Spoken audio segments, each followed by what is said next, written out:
Hi mummy! ఇవాళ నేను ఉసిరికాయ పచ్చడి ట్రై చేస్తున్నాను. నాకు రాకపోయినా మా ఫ్రెండ్ వరలక్ష్మి దగ్గరికి వెళ్ళి నేర్చుకుని తన పక్కనే ఉంచుకుని ఇది ట్రై చేశాను. హాఫ్ కేజీ ఉసిరికాయలు తీసుకుని వీటిని బాగా శుభ్రంగా కడుక్కొని వాటిని బాగా తుడిచేసుకోవాలి క్లాత్‌తో. ఆరిపోయిన తర్వాత చిన్న చిన్న ముక్కలుగా చేసుకొని పక్కన పెట్టుకొని ఇలా డీప్ ఫ్రై చేసేయాలి. వాటిని దోరగా వేయించుకొని పక్కన పెట్టుకున్న తర్వాత ఒక 2 స్పూన్స్ ఆవాలు, 2 స్పూన్స్ మెంతులు వేరే పాన్‌లో వేయించేసుకొని చల్లారిన తర్వాత పౌడర్ చేసి పక్కన పెట్టుకోవాలి. ఇవన్నీ వేయించేసిన తర్వాత వీటిలోనే ఆ పౌడరు, మెంతి పొడి, తర్వాత పచ్చికారం, సాల్టు ఇవన్నీ వేసి బాగా మిక్సీ కలుపుకోవాలి. ఇవన్నీ కూడా పోపుకి కావాల్సిన దినుసులు. పోపులో ఏంటంటే ఆవాలు, మినపప్పు, శనగపప్పు, జీలకర్ర, ఇంగువ పొడి, కరివేపాకు, వెల్లుల్లి గుడ్లు, ఎండుమిర్చి, పసుపు ఇవన్నీ వేసి పోపు పెట్టుకోవాలి. పోపు కొంచెం చల్లారిన తర్వాత ఈ కలిపి పెట్టుకున్నటువంటి ఉసిరికాయ ముక్కల్లో వేసేసుకొని కలుపుకోవాలన్నమాట. ఆయిల్ అయితే ఇంకా సరిపోకపోతే కాచి చల్లార్చిన తర్వాత ఇంకా ఆయిల్ వేసుకోవాలి. ముక్క మునిగేంత వరకు కూడా ఆయిల్ ఖచ్చితంగా ఉండాలి. బాగా నానుతుంది అలా అయితే గనక.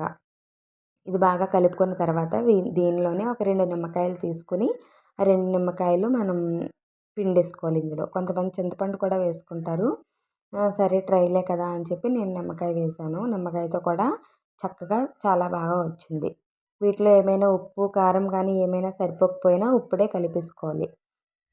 కలిపేసుకున్న తర్వాత వీటిని ఒక పింగాణి జార్‌లో తీసుకొని ఒక 3 డేస్ పాటు బాగా ఊరనివ్వాలి. అప్పుడు దాని టేస్టే వేరింక.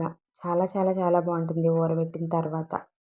మనకి ఉసిరికాయలో ఎక్కువ ఇమ్యూనిటీ పవర్ ఎక్కువ ఉంటుంది. అందువల్ల ఉసిరికాయ చాలా పోషకాలు కలదనమాట. మనకి హెల్త్‌కి ఎటువంటి ఇష్యూస్ ఉన్నా ఉసిరికాయ మంచిగా యూజ్ అవుతుంది. ఇలా నిమ్మకాయలు అన్నీ పిండేసుకున్న తర్వాత బాగా కలుపుకొని జార్‌లోకి తీసుకోవాలి.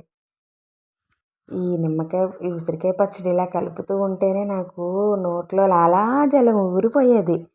చాలా చాలా బాగుంది స్మెల్ కానీ చూడటానికే భలే ఉంది. ఇలా 3 డేస్ ఊరిన ఉసిరికాయ పచ్చడిని వేడి వేడి అన్నంలో నెయ్యి వేసుకుని ఈ ఉసిరికాయ పచ్చడి వేసుకొని తింటే ఉందమ్మా అదుర్స్. ఇంకా చాలా చాలా చాలా బాగుంది. ఇప్పుడు నేను చెప్తున్నా కూడా నాకు నోరూరేస్తుంది అంత బాగుంది.